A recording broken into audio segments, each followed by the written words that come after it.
Vážené dámy, vážení páni, milí naši hostia, ďakujem veľmi pekne, že ste prijali naše pozvanie na túto verejnú diskusiu, ktorú sme pripravili Múzeum mesta Bratislavy spoločne s platformou Slobodného muzejníctva. No a stretávame sa tu vlastne v predvečer Medzinárodného dňa múzeí, a teda počas Noci múzeí, významného sviatku. Možno ste sa niektorí podivili, že prečo vás pozývame na formát, na verejnú diskusiu, kde sa má hovoriť o súmraku múzeí, veď predsa, keď sa oslavuje, tak sa chválime a prezentujeme to, čo je najúžasnejšie. Určite to robí aj Múzeum mesta Bratislavy dnes, ako to robia všetky múzea, ukazujeme to, čo je najkrajšie. Ale my si myslíme, že v čase, keď možno verejnosť trošku viac pozerá na muzejný sektor, je super ukázať a otvoriť aj nejakú takú kritickú diskusiu o tom, že aké majú vlastne múzeá problémy, cez aké problémy sa možno dostávajú k výsledkom, ku ktorým sa dostávajú a ktorými sa chvália. Ja som teda veľmi rada, že na túto našu dnešnú diskusiu pozvanie prijali naozaj významné osobnosti slovenskej kultúry a špeciálne aj muzejníctva.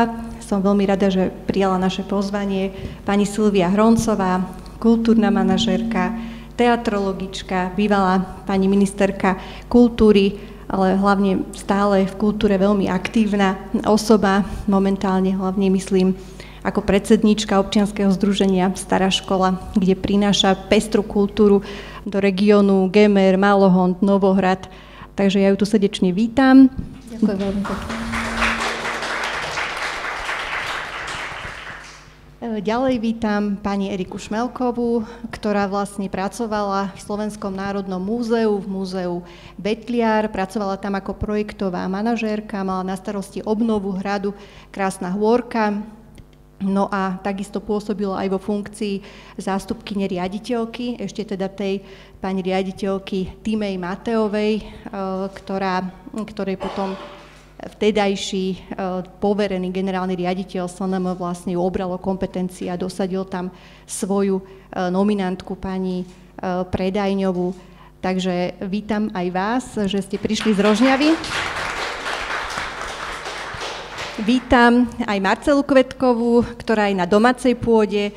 Marcela Kvetková pracuje v Múzeu mesta Bratislavy ako projektová manažérka, je aktívnou členkou našej platformy Slobodného muzejníctva, koordinačného tímu a tiež treba povedať, že v tom svojom pracovnom živote pracovala vo viacerých erbových inštitúciách, a to teda aj v Slovenskej národnej galérii, aj v Slovenskom národnom múzeu. Takže vítam ťa, Marcela.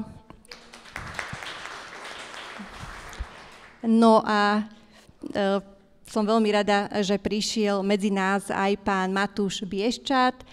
Matúš Bieščat bol vlastne takou dvojkou na ministerstve kultúry, keď bola pani Hroncová ministerkou kultúry, on bol jej štátnym tajomníkom, ale samozrejme známy bol hlavne ako generálny riaditeľ Inštitútu kultúrnej politiky, musím povedať, že dnes už zrušeného Inštitútu kultúrnej politiky. Takže aj vás, Matúš, srdečne vítam a som rada, že ste prišli. Kým mám ja slovo ešte, tak možno trošku na úvod treba povedať, že prečo sa vlastne rozprávame o múzeách, prečo sa vlastne rozprávame dnes o problémoch slovenských múzeí. Myslím si, že všetci vieme, a preto ste asi aj tu, že máte radi svoje múzeá, podporujete ich, navštevujete ich, sledujete ich a všetci viete, aké vlastne múzeá sú významnými identitotvornými inštitúciami, naozaj relevantnými, ktoré môžu sa vyjadrovať k spoločenským témam a myslím si, že tam, kde majú šancu, kde sú aj podporované, čiže majú aj nejakú ekonomickú stabilitu, personálnu stabilitu, tak môžu významne pomáhať k tomu, aby sme žili v lepšej spoločnosti. Toto je veľmi dôležité, že nie len teda ten ekonomický aspekt pôsobenia múzeí v regiónoch, v lokalitách na celom svete, ale aj tento proste taký well-beingový proste zlepšovania života v spoločnosti je veľmi dôležitý. Avšak, aby aj na Slovensku boli inštitúcie moderné 21. storočia, tak musia byť nejakým spôsobom podporované. Myslím si, že aspoň 2 piliere tam musia byť úplne pevné. aby na nich mohli stáť, a to je práve tá ekonomická stabilita a potom tá nejaká personálna odolnosť. No a aby sme boli spravodliví, ešte to treba povedať na úvod dnešnej diskusie, že na Slovensku majú múzea problémy dlhodobo. Hej, že to zase nie je produktom úplne len teraz tohto obdobia, ale že naozaj sú dlhodobo tak mimo pozornosti. Neviem, či verejnosti, myslím si, že diváctvo majú, ale minimálne mocných určite, alebo teda tých vládnych predstaviteľov. No a potom samozrejme, keď sú mimo pozornosti a keď sú oslabené, tak potom, keď príde to, čo mu dnes vlastne čelíme aktuálne, teda takáto vlna atakov, tak také oslabené inštitúcie sa vedia byť veľmi rýchlo deštruované. Proste stačí málo na to, aby sa sektor rozpadol alebo utrpel naozaj obrovské škody. Ja pre ten záznam poviem, že teda dnes také obdobie nastáva. Je to aj preto, že vlastne súčasné vedenie Ministerstva kultúry má takú nejakú vlastnú kultúrnu politiku. Je tam teda ministerkou kultúry súčasnou je nominantka Slovenskej národnej strany pani Martina Šimkovičová, ktorá vlastne dosadila na post generálneho tajomníka služobného úradu pána Lukáša Machalu. Svojimi nominantmi samozrejme obsadili ministerstvo a obsadili už aj niektoré, alebo teda viaceré zriaďované inštitúcie. No a začínajú teda realizovať svoje vízie, avšak bez toho, že by ich nejak komunikovali so spoločnosťou, alebo teda či už s odbornou obcov, alebo s verejnosťou. Ale aby sme začali trošku optimistickejšie túto diskusiu po tomto mojom pesimistickom úvode, tak ju začneme v roku 2021, alebo niekde medzi rok 2021-2023, keď sme na Slovensku participatívne, otvorene pripravovali stratégiu rozvoja kultúry a kreatívneho priemyslu. A myslím si, že sme vtedy definovali hlavne také hodnoty, že na ktorých mala stáť tá budúca, lepšie, dobre správovaná kultúra do roku teda 2030. No a ja som veľmi rada, že máme tu dva subjekty tohto procesu, aj keď myslím si, že začala sa tá stratégia, keď bol teda pán Matúš Bieščat generálnym riaditeľom IKP a vtedy bola ministerka pani Natália Milanová. No a potom sa vlastne ukončil ten proces už za pani ministerky Silvie Hroncovej. Ja by som preto sa chcela spýtať najprv pani Hroncovej, že vlastne na akých hodnotách mala byť postavená teda kultúra. V akej kultúre sme už dnes v roku 2025 mali žiť, v akej kultúre sme mali smerovať a ako mali vyzerať múzeá, keď by teda boli implementované tie princípy, ako boli naformulované v stratégii. Ja na úvod vám chcem veľmi pekne poďakovať za pozvanie. A na úvod naozaj povedať, že vláda Ľudovita Odora v čase, keď som bola na ministerstve kultúry, sme prijali stratégiu kultúry a kreatívneho priemyslu. Ale už, jak ste hovorili, tak tento materiál začal vznikať participatívne a v komunikácii s veľkou časťou kultúrnej obce okolo roku 20 alebo 21. A on vychádzal z jedného veľmi dôležitého materiálu, ktorý viacerí, ktorí sa venujú kultúrnej politike, tak ho poznajú. Je to revízia výdavkov na kultúru, ktorú robilo Ministerstvo kultúry spoločne s Ministerstvom financií s hodnotou za peniaze. A tam sa už pomenovali veľmi kľúčové témy, ktorým sa má kultúra venovať, či už po tej legislatívnej stránke alebo po tej finančnej stránke. A z toho vlastne vyplývali aj dôležité témy, ktoré sa potom objavili v tej stratégii. A ja som vlastne prišla na ministerstvo v čase, keď tá stratégia bola na stole a tu použijem slovo, že veľmi dôležitá kontinuita. Kontinuita pri takých veciach, ktoré fungujú a kde vlastne ide o to, že kontinuita znamená, že pokračujeme vo veciach. To neznamená, že ich nemôžeme vylepšovať. My sme na to v tých pozíciách, keď sme tam, aby sme tie veci zdokonalovali a zvelaďovali, ale aby sme vlastne kontinuálne pokračovali. Takže ja som vedela, že na stole je stratégia, ale bolo veľmi dôležité, aby sme sa na to pozreli aj z toho pohľadu, aby bola tá stratégia schválená, takže my sme ju trochu aktualizovali, pozreli sme sa na niektoré témy finančné, ktoré sme vedeli, že by mohli byť v tom období problémom a niektoré články sme z tej stratégie vyňali a nakoniec práve v tom období, keď vláda ešte mala plné kompetencie, to znamená prvý mesiac nášho pôsobenia, sme tento materiál schválili a ja som bola veľmi rada, že mojím štátnym tajomníkom sa práve stal Matúš Bieščat, lebo jak ste hovorili, spolupracoval na tej stratégii a tá kontinuita bola veľmi dôležitá, takže ten materiál sa veľmi s veľkou odozvou prijal aj na vláde a z toho vyplynuli aj úlohy na tzv. Akčné plány, ktoré vyplývali z tejto stratégie a tie mali byť už v kompetencii nového vedenia ministerstva,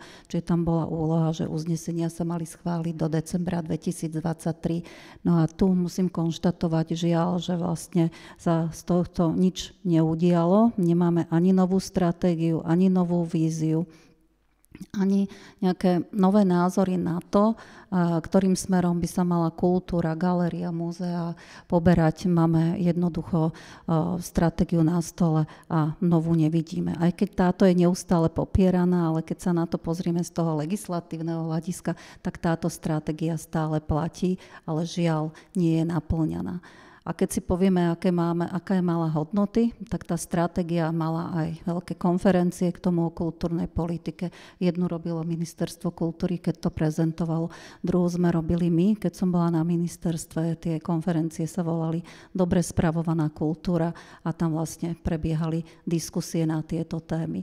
A keď sa pýtate o to, aké hodnoty, tak samozrejme najpodstatnejšie bolo, že sa pomenoval reálny stav, pomenoval sa investičný dlh v oblasti kultúry a hľadali sa nástroje na to, ako zlepšiť finančnú stránku smerom k rezortu kultúry, ako ju podporovať. Ale samozrejme, že ministerstvo financií môžete získať vtedy, keď vidíte, že to ministerstvo pochopí, že keď sa toto zlepší, tak vlastne prinesie to aj viac prostriedkov. Čiže musíte naozaj vytvoriť aj nástroje na to, aby ste dokázali presvedčiť to ministerstvo financií. Takže toto si myslím, že boli také základné nástroje, s ktorými sme pracovali. A možno ešte dôležité povedať, že v tej stratégii sú pomenované základné hodnoty. Je to dobre spravovaná spoločnosť, je to inklúzia, je to efektívne finančne spravovaná inštitúcia, je to dôstojná kultúra. A samozrejme je to otvorená kultúra, ktorá spolupracuje, ktorá má nezávislé inštitúcie. Myslím si, že v tom materiáli je veľa o tom popísané, o transparentnosti výberových konaní, o nezávislosti, ale sú tam popísané veľmi presne tie problémy, o ktorých hovoríte, nie len v živom umení, ale práve aj v oblasti múzea, galérií. Či je to, jak som spomínala, buď investičný dlh, alebo sú to podmienky pre zamestnancov, alebo je to prístup k akvizíciám, alebo je to uskladnenie zbierkových fondov tak v depozitároch, tak to skutočne myslím si, že je veľmi nelichotivý stav. Ak si aj pozriete tie materiály, tak vidíte, že minimálne 25% zbierkového fondu a z pamiatkového fondu je v takom stave. Aj depozity, že by sa malo pristúpiť k ich rekonštrukcii. A čo bola výhoda, že som si tieto inštitúcie aj obehla. A ja ako človek, ktorý pracoval v divadelnom ústave a má blízko aj k archívom, aj k zbierkovým fondom, tak samozrejme, keď som prišla aj do muzeí, aj do galérií, tak dôležité bolo, že síce som si pozrela výstavy, ktoré tam boli, ale vedela som, že to je to najkrajšie, čo vlastne je tá posledná bodka, ale že veľmi podstatné, aké sú zbierky, aké sú akvizície, ako sú uložené, ako sú spracované, aké majú podmienky zamestnanci. A to sú, myslím, tie kľúčové hodnoty, o ktorých by sa malo hovoriť, lebo posledná bodka, ktorú poviem, lebo to, čo sa deje v múzeách a v galériách, to je naša historická pamäť, to je naša identita a to je vlastne to, čomu by sme sa mali venovať. Čiže ak niekto hovorí, že sme málo národní, tak práve to, čo sa deje v múzeách a galériách, to posilňuje aj ten náš vzťah k tej krajine, k tej našej histórii, k tej pamäti. A preto by sme sa o toto kultúrne dedičstvo mali starať maximálne a ofúkovať všetkých našich odborníkov. Ďakujem pekne. Ja sa posuniem, aj keď samozrejme aj Matúš, ak sa chce vyjadriť k stratégii, tak bude mať na to priestor, lebo áno, veľmi dôležitá bola tá správa, tá revízia výdavkov, kde v podstate sa ukázal celý ten sektor v dátach a tak trošku sme ho demitizovali tým.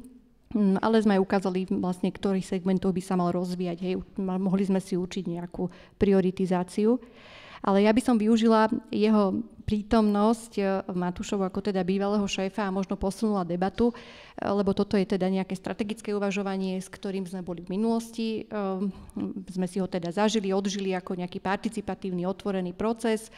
Ale v súčasnosti už tiež žijeme nejakú realitu a v tejto realite sa tiež pripravujú určité strategické dokumenty, respektíve reformné úsilie má aj táto súčasná vládna koalícia aj v oblasti kultúry, aj teda súčasná ministerka kultúry.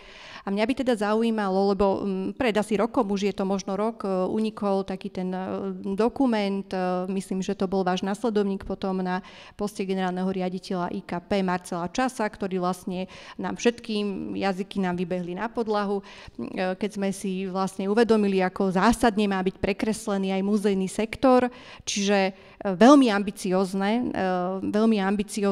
reformné plány tam boli načrtnuté, v podstate by to znamenalo obrovské delimitácie majetku ľudí, zbierkových predmetov a proste ani vlastne nevieme čo, hej, že tak zásadná reforma, že ani nevieme. Pre mňa to bolo takým signálom, že takáto reforma sa musela predsa pripravovať dlhodobo, hej, že vlastne najprv mali byť nejaké analýzy a tak ďalej. A keďže tu máme teda bývalého generálneho riaditeľa IKP aj štátneho tajomníka, tak mňa by zaujímalo, že ministerstvo uvažovalo týmto spôsobom nad reformou v podstate všetkých zariadení ministerstva kultúry a úplne teda iným spôsobom naformátovať aj teda to národné alebo to štátne slovenské muzejníctvo. A ak nie, tak mám ešte podotázku, že ako by sme možno aj poradili ministerstvu kultúry, že ako má postupovať, keď chce spraviť naozaj reformu, ktorá bude účinná, ktorá bude aj prijatá aj odbornou obcou, aj verejnosťou. Keď mám odpovedať krátko, tak nie, to nebolo pripravované za čias, keď som tam ja pôsobil. A čo by sme poradili, možno keby taký nápad, keby tam mali nejaký analytický útvar na ministerstve, by mohlo byť užitočné. Oni deklarovali, že majú záujem o analýzy a súčasne v druhom kroku analytický útvar zrušili, čo neúplne sedí. A samozrejme tú predstavenie tej, volajme to reforma, som si pozrel na tej tlačovej konferencii. A ťažko vôbec sa o tom vyjadrovať. Ja som pozeral a to nejaký pocit zdesenia z toho ma viedlo k tomu, že som si povedal, že to nestojí za to sa tým zaoberať, lebo to bolo niečo veľmi nekompetentné, nezmyselné a prinášajúce ohromné rizika pre kultúrne dedičstvo. A keď si predstavíte, že niekto, kto takto nad tým rozmýšľa, do jeho zodpovednosti sa má dostať naše kultúrne dedičstvo, tak je to dosť hrozná predstava, pretože my si to nemusíme hovoriť, ale my keď si to kultúrne dedičstvo zničíme, tak my ho prídeme, ono tu nové nebude. Hej, a ako by malo ministerstvo postupovať? No určite najprv musím poznať, kde sú tie slabé stránky, kde sú tie problematické miesta a súčasne si musím zadefinovať, aký je ten želaný stav, ako by sme chceli, aby to vyzeralo a aký je ten verejný záujem v tej oblasti ochrany nášho kultúrneho dedičstva v oblasti pamäťových fondových inštitúcií. Takže potrebujeme presne vedieť, ako to má vyzerať, ako si prajeme, aby tie múzea a galéria vyzerali. A keď máme zadefinované, ako je to teraz a ako chceme, aby to vyzeralo, aby sa naplnil ten verejný záujem, potom hľadáme nejaké prostriedky, ako z bodu A sa dostaneme do bodu B a väčšinou v reálnom svete tých ciest je viacero. Treba si nadefinovať všetky možné alternatívy, scenáre, každý ten scenár, každú tú cestu nejakým spôsobom vyhodnotiť, nakoľko je to efektívne, zrealizovateľné, aké prináša rizika a potom, keď sa zvážia tie cesty, vybrať tú, ktorá z toho vidia, ako je tá najlepšia. Ale stále máme pred sebou ten cieľ, aký je ten želaný stav. A určite niečo také, okrem toho, že je to dlhodobý proces, určite nie je možné niečo také pripraviť bez toho, že o tom nekomunikujeme so zúčastnenými stranami a keď to nekonzultujeme, nebavíme sa o tom, akokoľvek geniálny mozog by niečo také vymyslel, kým sa naozaj to neprebieha v širokej diskusii a v širokej konzultácii, nie je možné, aby niečo také fungovalo. A už keď hovoríme o tak zásadnej reforme bez priamej účasti zúčastnených strán, ktorých sa to týka, pre zúčasti širšej verejnosti, niečo také nemôže fungovať a je to odsúdené na neúspech. A ten neúspech prináša veľmi veľké rizika so sebou. Áno, a ja to tak čítam a samozrejme by sme sa teraz tou reformou mohli zaoberať dlho, lebo proste to je na samostatnú jednu diskusiu rozobrať všetky tie aspekty a súvislosti.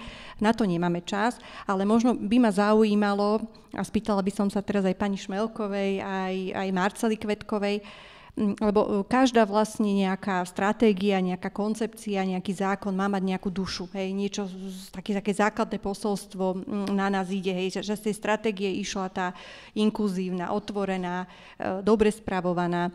Ale ja keď som si pozerala túto reformu, tak na mňa stade išiel taký duch takej centralizácie, takého zošnurovania niečoho, byrokratizácie.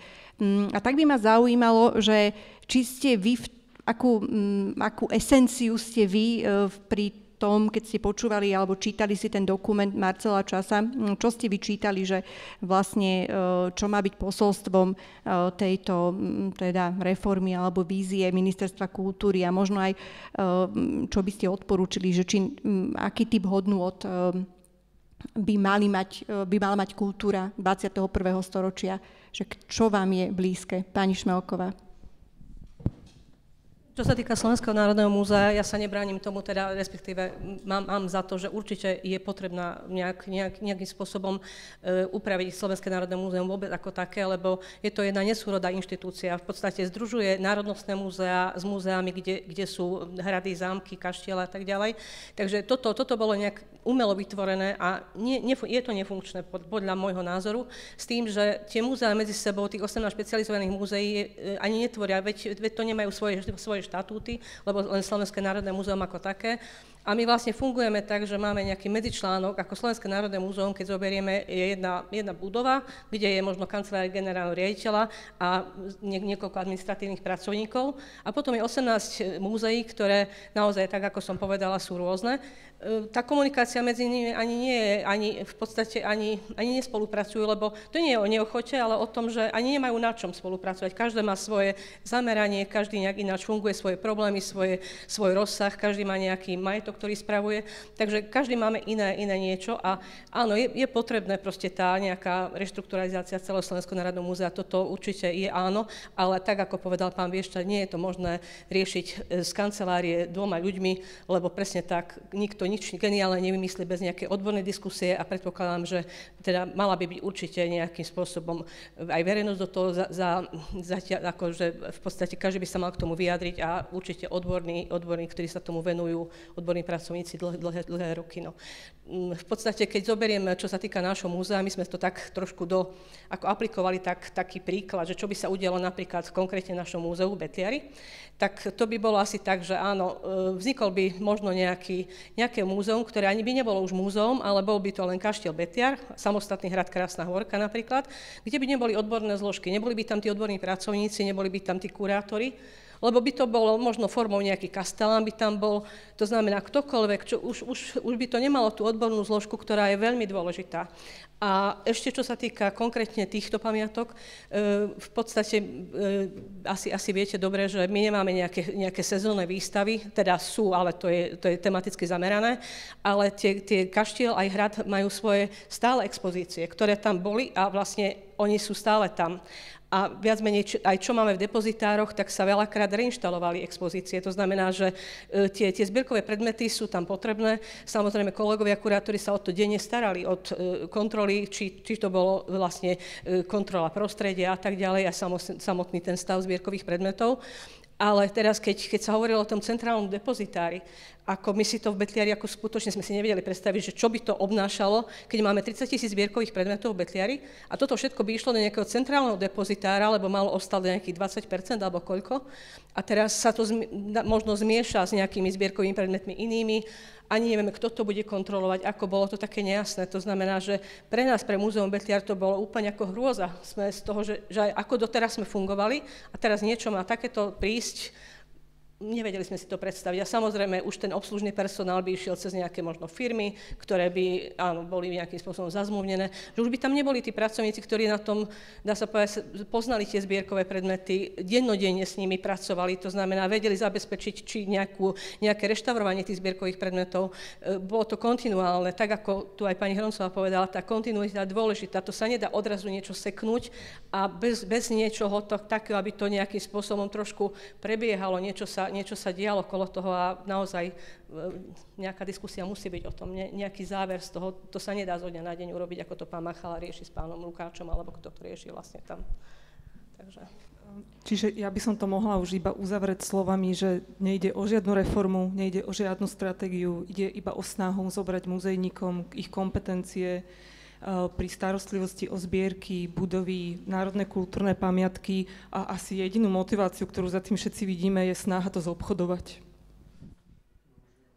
Áno, veď keď si uvedomíme, že vlastne vzniká organizácia, alebo už vznikla správa rezortných inštitúcií, teda, alebo jak sa presne volajú, zariadení kultúrnych s 12 miliónmi, kde je vlastne základom spravovanie budov, kde je základom vybudovanie depozitov, inštalácia niektorých výstav aj v Slovenskej národnej galérii napríklad, alebo v Slovenskom národnom múzeu, tak vy, čo tu sedíte a čo presne viete, čo obnáša táto práca, znamená ako kľúčový zásah do fungovania odbornej práce múzeí a galérií, že to je vlastne až neprevoditeľné, čo vlastne plánujú vôbec urobiť. Že to ja vlastne čítam aj ako deštrukciu, keď si pozrieme Fond na podporu umenia, alebo si pozrieme RTVS, ako prebehlo. Čiže to zatiaľ vlastne vidíme len ničenie tých vecí, ale nevidíme nič, že by sa reálne postavilo, že by sme videli nejakú víziu, že sa niečo mení. Ako nikto nie je proti tomu, aby boli zmeny, presne ak ste hovorili, ale zmena znamená, že musí byť vykomunikovaná a zmena znamená, že musí byť nastavená tak, aby to všetko lepšie fungovalo a aby došlo k nejakému koncenzu, aby tí, čo to potom budú robiť, boli aj s tým stotožnení a vedeli, ako sa to proste na novo ide postaviť. Takže ja si myslím, že aj v tejto inštitúcii je veľké nebezpečenstvo pre múzea a pre galérie. Áno, ja si myslím, že toto je veľmi dôležitý moment, že my samozrejme všetci si uvedomujeme, že je nejaká reštrukturalizácia, nejaká zmena veľmi potrebná, ale že vlastne, lebo áno, to Slovenské národné múzeum je tiež takým dedičom nekompetentného rozhodovania aj v minulosti, kedy na základe rôznej politickej objednávky proste boli tam prifarované rôzne typy inštitúcií a vznikali z toho proste múzea. Ale my vidíme, že v podstate sa tá situácia pokračuje, hej, že aj dnes sa má vytvoriť nejaké ďalšie múzeum duplicitné s iným podobným už existujúcim. Múzeum národného obrodenia. Múzeum národného obrodenia, tiež vlastne bez nejakej spoločenskej zhody a diskusie, že či tento typ inštitúcie je momentálne tým prioritným, že to je vlastne nejaká téma, ktorej sa máme venovať, ktorá nás ako spoločnosť posunie niekde ďalej. To jednoducho v týchto reformách nevidíme a takisto ďakujem za tú poznámku o tých odborníkom, o tej odbornosti, že jednoducho nemôžu ísť reformy úplne ignorovať nejaký odborný stav a snažiť sa v podstate ich, nechcem povedať vykastrovať, ale proste jednoducho týchto ľudí vylúčiť z toho sveta inštitúcií a čakať, že tie inštitúcie budú prosperovať. Ale poďme ďalej, lebo sú ďalšie fenomény, ktoré ťažko skúšajú muzejný sektor. Ja som už naznačila v úvode, že múzeá čelia nejakej ekonomickej deprivácii, aj personálnej deprivácii, viac menej asi počas celého obdobia vzniku moderného Slovenska, hej, teda tých vyše 30 rokov. A v súčasnosti na ne prišla ešte tá ekonomická konsolidácia, to je tiež také slovenské, že vlastne keď sa má konsolidovať, tak sa vlastne paušálne má konsolidovať všade bez ohľadu na to, že či tá inštitúcia prosperuje alebo nejak opačne, hej, že má nejak navyše finančné prostriedky, má nejaké rezervy, ktoré možno nejak reštrukturalizovať aj ekonomicky. Takže tento princíp proste paušálny je veľmi nebezpečný, spôsobil ekonomickú nestabilitu v štátnych múzeách, prepušťanie odborného personálu a vyzerá, že bude pokračovať tá konsolidácia aj tento rok. No a potom ďalší taký fenomén bol teda odvolávanie riaditeľov a riaditeľiek alebo štatutárov a štatutárok. To tiež poznačilo rok 2024, bol odvolaný teda generálny riaditeľ Slovenského národného múzea. Najprv bol teda vymenovaný na 6 mesiacov pán Bittner. Po jeho ukončení teda toho mandátu bolo vypísané nejaké netransparentné výberové konanie a ako teda vieme, aktuálne sa vlastne prvou dámou slovenského muzejníctva stala pani Andrea Predajňová, ktorá teda predtým pôsobila a bola takto vlastne dosadená do Slovenského národného múzea, do múzea Betliar. Pán Bittner ukázal takú tú svoju predstavu, alebo teda, keďže bol nominant Ministerstva kultúry, tak snáď to bola predstava aj Ministerstva kultúry, že ako majú vyzerať tí manažéri kultúrnych inštitúcií, kde vlastne v tých výberových konaniach, ktoré on vypísal, absolútne absentovalo nejaké také pozadie odborné, muzejnícke, alebo aspoň spoločenskovedné, alebo aspoň nejaká súvislosť s nejakým kultúrnym manažmentom. Mňa by teda zaujímalo, máme tu pani Šmelkovú a keďže teda momentálne ideme písať teda v tom Slovenskom národnom múzeu takéto nové dejiny s pani Andreou Predajňovou a teda takýmto spôsobom naformátovaným generálnym riaditeľom. Vy s ňou máte osobnú skúsenosť, osobný príbeh, ste teda jeho subjektom boli. Ako vy ste videli, čítali manažerské nejaké kroky pani Predajňovej a čím si vlastne vyslúžila ešte teda nejaký vyšší post, ktorý získala? No, keď dosadili pani Andreju Predajňovú do Betliarského múzea, bolo to nečakané a samozrejme sme to nejakým spôsobom aj komentovali, však to ste asi sledovali, že sme s tým neboli nejak uzrozumení, ale to nie je o tom, že naozaj sme si nejak, že zamestnanci si volia riaditeľa alebo niečo také, toto nebolo naozaj z tejto pozície, ale vedeli sme vlastne, čo je za ňou, aká odbornosť, respektíve žiadna, čo sa týka nejaké histórie, aj keď ona deklaruje, že ukončila históriu, ale skončila z politológie, myslím, že má doktorát, takže nie je historička, ale to je teraz jedno, ale podstata je tá, že ona si nenašla k cestu ani k zamestnancom a vôbec nie k nejakému odbornému smerovaniu múzea, s tým, že nastúpila v podstate v tom novembri, koncom novembra, a my sme čakali sme, že nejakým spôsobom zvolá nejakú poradu, že sa budeme nejakým spôsobom po oddeleniach možno baviť o tom, že čo nás trápi na tých oddeleniach, čo je vlastne aj to smerovanie múzea, či sa týka financovania, či sa týka tej správy majetku a samozrejme odborných činností. Tak takémuto niečomu vôbec nedošlo. My sme viackrát kolegovia spoločne, alebo aj po jednom samom, ja som jej dokonca písala maily, na ktoré dodnes som nedostala žiadnu odpoveď, čo sa týkalo aj Krásnej Horky, ale konkrétne sme naozaj iniciovali nejaké odborné diskusie, že chceme sa s ňou stretnúť a porozprávať, teda, že aký ona má plán, čo budeme riešiť v tom našom múzeu, lebo teda každým dňom v múzeu sa deje niečo nové, pripravujeme sezónu a tak ďalej, alebo sa nejakým spôsobom niečo rieši. Takže toto sme o nej chceli. Dostali sme o také odpovede, že my ju nemáme čo úkolovať, my sme jej podriadení a ona je nadriadená a ona si povie, že s kým bude rozprávať a o čom a kedy.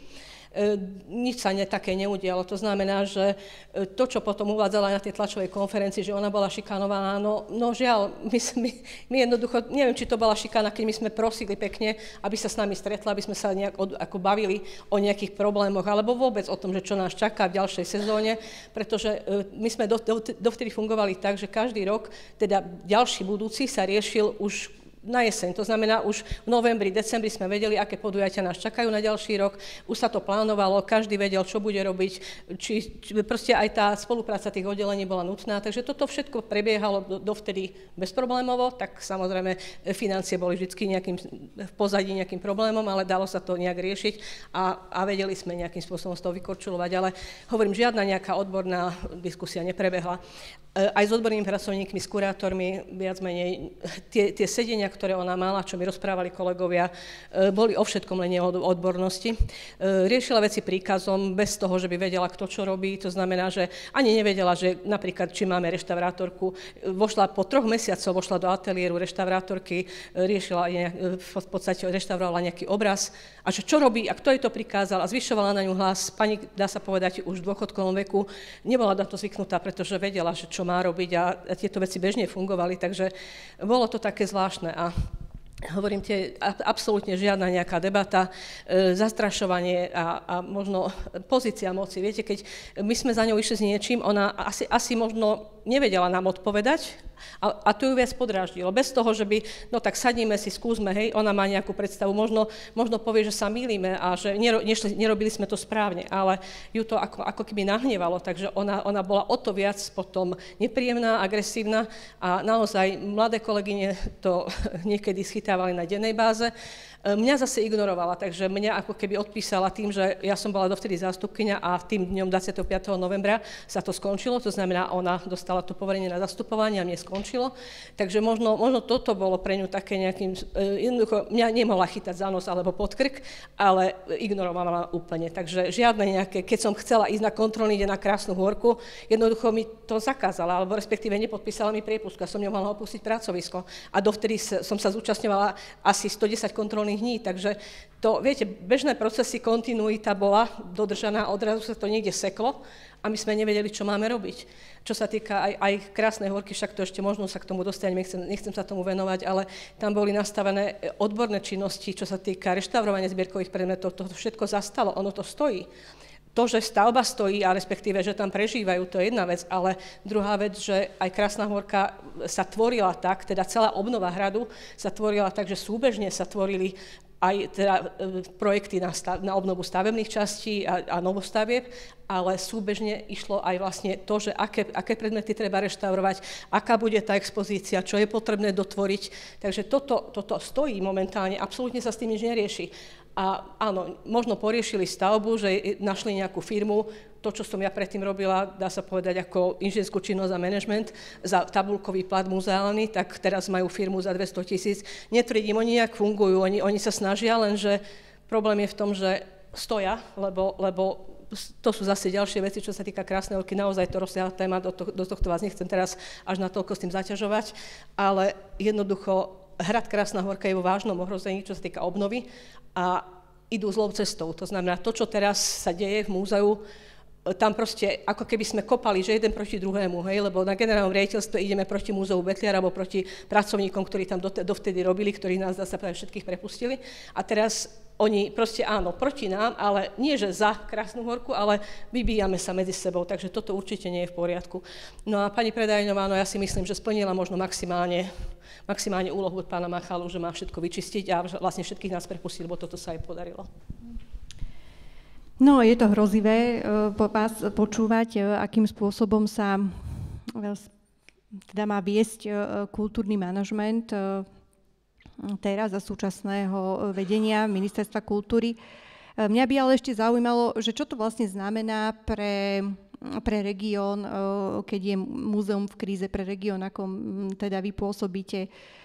Čo to bude znamenať pre región, keď sa zastaví alebo spomalí zase obnova Krásnej Horky? My vieme, že je to nekonečný príbeh a boli sme naozaj všetci radi, čo sme sledovali a tešili sa, kedy tá obnova vlastne skončí, kedy sa otvorí hrad Krásna Horka. Brali sme to, že to možno bude taká ukážková obnova. No a teraz znova počúvame, že sa tam majú meniť týmy, že tam bude diskontinuita. Čo to vlastne môže znamenať pre región, keďže múzea majú dosť významnú úlohu aj čo sa týka nejakej hospodárskej prosperity regiónov, tam, kde vlastne sídlia, kde pôsobia, že je to veľmi dôležitá úloha múzeí. Hrozí Čo hrozí vlastne, ak bude umŕtvená činnosť v Múzeu Betliary a nedokončí sa a predĺží sa obnova Krásnej Hôrky? Čo sa týka nášho regiónu ako Gemera, je tam naozaj dosť veľké ohrozenie, lebo ako všetci viete, na Gemeri, dá sa povedať, nie sú fabriky, nie sú nejaké veľké závody, ktoré by podporovali zamestnanosť, ale náš región je naozaj bohatý. Či je to kultúrne dedičstvo, či je to nejaká prírodné krásy a tak ďalej. Takže toto všetko, ten potenciál v tom regióne je. A tým, že áno, Krásna Hôrka a Betliar a všetky vlastne tieto pamiatky, lebo aj Betliar si vyžaduje obnovu, či aj kaštiel, aj park, ale ono to bolo prepojené, viete, však cestujete určite po Slovensku, každá rodina strávi niekde v nejakom regióne čas a navštevujete všetky tieto pamiatky a tým, že Krásna Hôrka bola naozaj taký ťahák, že chodili, dá sa povedať, samozrejme zo Slovenska, ale aj maďarskej výpravy a množstvo zahraničných návštevníkov a toto teraz viac menej utrpí, lebo to je dosť vážny problém, keď Krásna Hôrka nie je a ani možno niekoľko rokov ešte nebude, lebo vyzerá to dosť nešťastne. Takže je to vážny problém pre región a vôbec. Takže neviem, čo k tomu viac. No a možno taká otázka ešte na všetkých vás, že čo vlastne môžu spôsobiť také neodôvodnené personálne výmeny v kultúrnych inštitúciách, keď tam nastane takáto diskontinuita a ešte spojená s nejakým šetrením a podobne. Marcela, ako to ty čítaš? Tak keď sa na to pozriem úplne prakticky, ako človek, ktorý pracuje proste viac ako 20 rokov v rôznych pamäťových inštitúciách a s tou skúsenosťou, že pracujem teraz v zdravom bratislavskom, nevypadáva mikrofón však? Hrozné. Spravíte s tým niečo? Môžem si počuť váš určite bude v poriadku. Ďakujem veľmi pekne. Takže keď sa na to proste pozriem úplne takto prakticky, ako pracovníčka Mestského múzea, ktoré neustále každý rok prijíma stále nových ľudí a vytvára nové pozície, aby sme boli schopní spĺňať nejakú užitočnosť a boli aktuálnou inštitúciou v súčasnom meste, tak si neviem predstaviť, čo musí znamenať napríklad v Prírodovednom múzeu alebo Slovenskom národnom múzeu, že musia znížiť zamestnanectvo o 10 alebo 20%, kde už aj tak vlastne sú tie inštitúcie úplne personálne ako keby poddimenzované, kde sú kumulované funkcie, kde stále proste nie je dostatok odborných zamestnancov, dosť muzejných pedagógov a podobne, že my stále proste náš tím rozširujeme, vytvárame miesta ako pre sociálneho antropológa, pre projektových manažerov, pretože proste potrebujeme sa vyvíjať spolu proste s celou tou oblasťou, mestom, spoločnosťou a to nedokážeme proste pri tom, keď nás je ani 50, ani 60, je nás teraz už možno 120 a stále nás ako keby nie je dosť. Takže ako si ty sama na začiatku hovorila, tie múzeá už doteraz boli tak deprivované po ekonomickej stránke, nejakej ako keby odbornej, mentálnej, ekonomickej, že keď ešte teraz majú znížiť stavy, tak ja si neviem predstaviť, ako môžu vôbec vykonávať nejaké základné, odborné, ale aj prezentačné činnosti. Takže a stále tu hovoríme o jednom slove, to je kontinuita, s ktorou máme, že absolútne problém asi na Slovensku a v slovenskom muzejníctve ani nehovorím. Akože sama som za tých 20 rokov zažila takúto trhlinu v Slovenskom národnom múzeu, kde zo dňa na deň odvolali riaditeľa a mnohí sme odtiaľ vtedy odišli. Takže je to proste hrozné. Aj to naozaj, lebo tie kultúrne inštitúcie, oni stoja a padajú na tom, na tým ľudskom kapitáli. Naozaj je tam množstvo problémov od depozitárov, nedostatok financií na samotnú výstavnú činnosť a tak ďalej, ale naozaj, keď tam sú ľudia, ktorí sú odborníci, ktorí sú zanietení, ktorí naozaj žijú tou svojou organizáciou, dokázali vykompenzovať práve tým prístupom, profesionalitou, zanietením aj riešiť iné problémy. Aj v minulosti boli neustále finančné problémy, ale svojou šikovnosťou naozaj dá sa povedať, že dokázali variť z vody a urobiť veľmi kvalitnú prezentáciu toho kultúrneho dedičstva za naozaj minimum peňazí. Keď sa práve táto kultúrna politika zamerá na to, že sa zbavujeme týchto ľudí, my rovno môžeme tie organizácie zatvárať. Naozaj oni nebudú fungovať. Keď ešte môžem naviazať na to, len čo sa týka tej odbornosti, v Múzeu Betliar momentálne nie je žiadny kurátor. A naozaj tých 30 000 zbierkových predmetov, to je ako nepredstaviteľné. Viete, že ani jeden človek tam nie je. A bol 1,5, dá sa povedať, lebo v podstate boli kumulované nejaké činnosti, ale toto nie je normálne. Takže, a teraz oni si fakt, títo ľudia myslia, že môžu nahradiť človeka za človeka. Ako keby, že figurky na šachovnici, viete, že posuniem. No žiaľ, nie je to možné, akože odborníkov z klinca nezvesíte. To znamená, že tí odborníci pracovali v tom múzeu niekoľko rokov a zžili sa s tým zbierkovým fondom aj v podstate s celým tým fungovaním múzea a teraz odrazu zo dňa na deň opustili pracovisko, ani nestihli odovzdať agendu alebo nejakú revíziu zbierkového fondu. To znamená, kolega, ktorý bol vedúcim odborného oddelenia, nič také neodovzdal a viete, teraz ani nevieme, že komu to do rúk padlo, proste, že čo sa deje, lebo áno, pani Predaňová teraz odišla do Bratislavy a teraz v Betliari ostali 4 nové kamarátky, ktoré si, dá sa povedať, za 2 mesiace doniesla a dala ich na pozíciu kurátor. Teraz tá, ktorá bola kurátorom, sa stala akože zastupujúcou riaditeľkou, poverená aj Betliarskému múzeu a kurátora nemá to múzeum, to znamená odborné činnosti, to ani nehovorím, že to je na nule, to je proste hrozné. To ani my nevieme, čo sa tam s tými zbierkovými predmetmi bude diať. Takže naozaj. Ja len taký krátky ešte dovetok k tomu, že ja osobne tiež to hodnotím, že situácia je veľmi vážna. Hlavne kvôli tomu, čo už tu zaznelo o tom ľudskom kapitále a o tých profesiách, ktoré sú. Veď dobre vieme, že nám vlastne všade chýbajú odborníci. A jak som ja prechádzala tými múzeami a galériami, všade vlastne znelo. Jednak sme poddimenzovaní odborne a jednak hľadáme mladých ľudí, aby sa začali týmto profesiám venovať, lebo za chvíľku tu bude úplné personálne vákuum a nebude mať kto robiť túto prácu. Čiže my v tejto chvíli sa zahrávame s tým, ako budú ďalej tieto inštitúcie fungovať a pritom, keď sa pozrieme na fungujúce demokratické krajiny v Európe, ako tam fungujú múzea a galérie, tak vidíme, že vlastne to sú moderné inštitúcie 21. storočia. To proste nie je len, že je tam jedna klasická stará expozícia, ale že je to neustále vzdelávanie, ktoré preberajú tieto inštitúcie na seba veľmi kľúčovú úlohu a my si dneska neuvedomujeme, že práve my musíme týchto ľudí udržať a že odborníka vymeniť za nejakého politického nominanta znamená, že vlastne strácame to minimum, to, čo máme v tých inštitúciách. Čiže preto ja to hodnotím mimoriadne vážne a môže to naozaj proste, môžeme to aj po zmene, povedzme po voľbách, veľmi dlho napravovať túto situáciu. Marcela, dajme tomu teraz trošku možno aj taký európsky kontext, lebo my sa tu rozprávame stále o tej situácii na Slovensku a my vlastne sme založili platformu slobodného muzejníctva, ktorá v podstate v tej úplne lightovej basic verzii sa snaží aspoň zviditeľňovať všetky tieto veci, o ktorých sa aj tu dnes rozprávame. Myslíme si, že je dôležité proste upozorňovať aj na aktuálne, aj na dlhodobé problémy, lebo máme tu skúsenosť, že keď sa o niečom začne rozprávať, tak sa potom začne niečo diať, začnú sa veci proste meniť, riešiť, hľadať riešenia. My sme sa ale rozhodli, že upozorníme aj Európsku sieť múzeí NEMO o situácii na Slovensku, aj hlavne z tohto hľadiska, čo spomínala aj pani Šmelková, že máme naozaj tie dôvodné podozrenia, že tieto neodborné zásahy a diskontinuita môžu ohroziť zbierkové fondy, môžu ohroziť naše spoločné kultúrne dedičstvo. A mňa by teda zaujímalo, Marcela, keďže ty máš na starosti túto európsku agendu v rámci platformy slobodného muzejníctva, že môže nám nejako NEMO pomôcť týmto? Je to organizácia, ktorá má nejaké možnosti a je podobná situácia niekde inde? Či len my zápasíme nejakými problémami ekonomickými, ideologickými a podobne? Tak ja sa prelistujem, si preskočila zo pár otázok.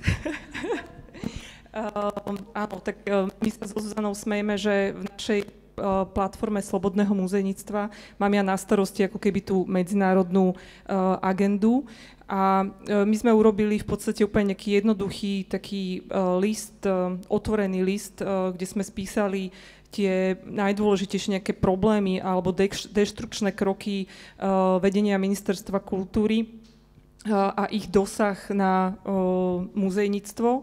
A tento list sme skrátka poslali tejto organizácii, ktorá používa skrátku NEMO. Je to proste také profesné združenie európskych múzeí. A oni ako keby okamžite na to zareagovali A my sme ich oslovili aj kvôli tomu, že evidujeme, že v roku 2024 organizovali medzinárodnú konferenciu v Rumunsku, ktorá bola celá tematicky zameraná na problematiku vlastne vyvíjania politického tlaku na múzea. Na túto konferenciu nás upozornil náš kamarát z Národného múzea v Prahe, a teda aj kvôli tomu sme ich kontaktovali a v podstate prostredníctvom NEMA sa snažíme ako keby dosiahnuť to, aby niekto v Európskej komisii a v Európskom parlamente mal ucho pre vlastne naše problémy v slovenskom muzejníctve, pretože tak ako ste hovorili, Matúš, že keď to kultúrne dedičstvo necháme si zničiť, tak to bude naozaj nenávratne preč. Takže áno, vyvinuli sme túto iniciatívu a sme veľmi radi, že náš list tvorí vlastne v prílohu takej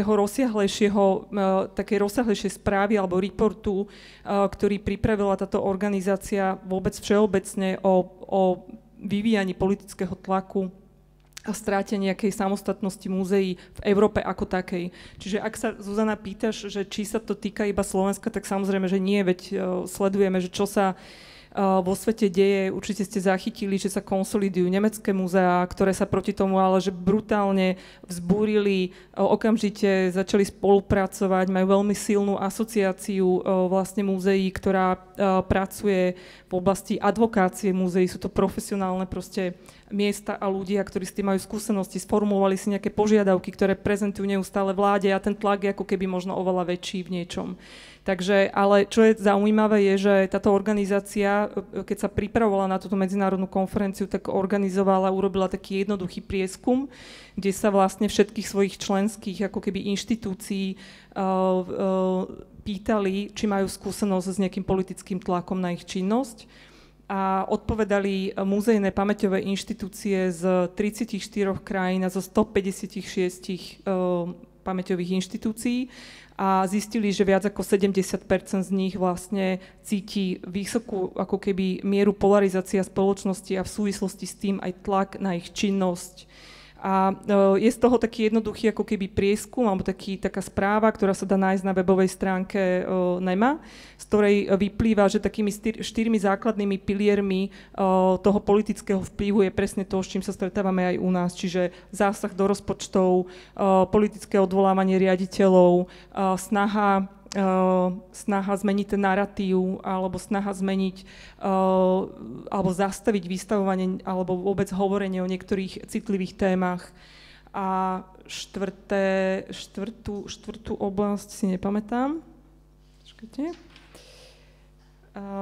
Áno, a že tlak rôznych ako keby záujmových skupín, ktoré sa snažia ovplyvniť, čo tie muzeá prezentujú. Odpovedala som na všetky tvoje otázky? No, ďakujem pekne. Ďakujem, že si mi odpovedala, aj keď som vynechala niektoré a nedodržala poradie. Ďakujem, som vďačná. Ešte by ma možno zaujímalo, že či teda tá slovenská pozícia je niečím, keďže viem, že si už absolvovala niekoľko takých small talkov, aj dlhších talkov, možno so zástupcami asociácie európskymi, že či teda tá situácia je na Slovensku niečím špecifická, alebo je to podobné? Je super špecifická.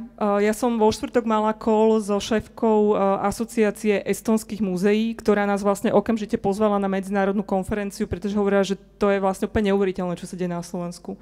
Lebo oni, samotné Estónsko, pred rokom a pol, pred touto súčasnou vládou, mali vládu, ktorá bola ako keby tiež viac pravicová, ale hovorila, že to ani zďaleka nemalo taký šialený dosah a deštrukčný efekt na činnosť pamäťových inštitúcií. Teraz nedávno som bola v Španielsku na UNESCO stretnutí, kde všetci tí ľudia na mňa pozerali, že a nechceli veriť tomu, že veď dobre, tak Slovenská národná strana vedie vaše ministerstvo kultúry, ale to znamená, že proste podporujú tú tradičnejšiu kultúru alebo folklór, nie? A vôbec nevedeli pochopiť, že oni ani sa nesnažia podporiť nejaký segment, že naozaj je to strašne ťažké v medzinárodnom prostredí vysvetliť, čo sa deje. A áno. ten rozsah tých škôd a tej deštrukcie a to, že vlastne tejto skupine ľudí nie je svete ako keby vôbec nič, že však už sme mali rôzne ministerky kultúry a mysleli sme si, že horšie to nemôže byť, ale vždy aspoň tí ľudia reprezentovali nejaký segment tej kultúry. Že napríklad ja som bola na tom UNESCO stretnutí, ja som im hovorila, že ja sa naozaj bojím o UNESCO lokality na Slovensku, pretože v súčasnosti tieto ako keby európske alebo tieto hodnoty, ktoré reprezentuje UNESCO, nič neznamenajú.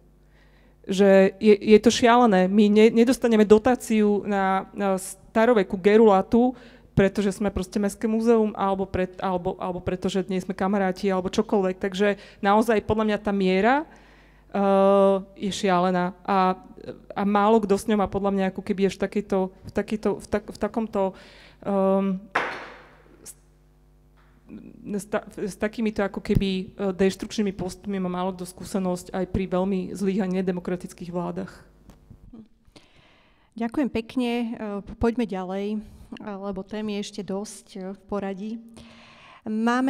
My sa teda rozprávame o tom, aj o vízii, že stále sa rozprávame o vízii a veľmi často sú nositeľmi nejakej vízie v kultúrnych inštitúciách, muzejných inštitúciách, tí štatutárky, a ktorí väčšinou prichádzajú s nejakou koncepciou a potom majú nejaké také základné, by mali mať nejaký taký support, že ju postupne začínajú naplňať aj teda nejaký ekonomický, personálny a podobne.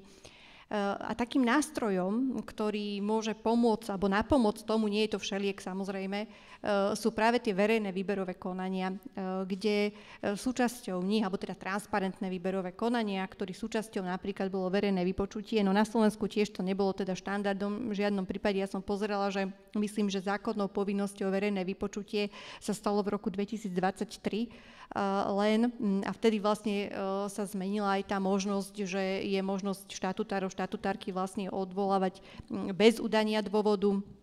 No a preto sme boli veľmi prekvapení, lebo sme si mysleli, že možno teda v niečom sme pokročili, že vieme si vlastne odsledovať manažerov, ktorí manažujú muzejné inštitúcie, proste trošku sme prenikli do ich myslenia, do vízií, ktoré prezentovali, obhajovali. A preto sme boli prekvapení, keď v roku 2024 vlastne jedna z prvých legislatívnych iniciatív súčasného vedenia Ministerstva kultúry bolo, že vlastne oni zrušili povinnosť verejného vypočutia ako súčasti výberového konania a takisto zaviedli tú možnosť odvolávania štatutárov a štatutárok vlastne bez udania dôvodu. A mňa by preto zaujímalo, pani Hroncová, že ako vlastne vy čítate túto legislatívnu iniciatívu Ministerstva kultúry, že čo ňou vlastne sleduje, prečo sa ako keby vrátilo niekde do minulosti, čo sa týka teda výberových konaní.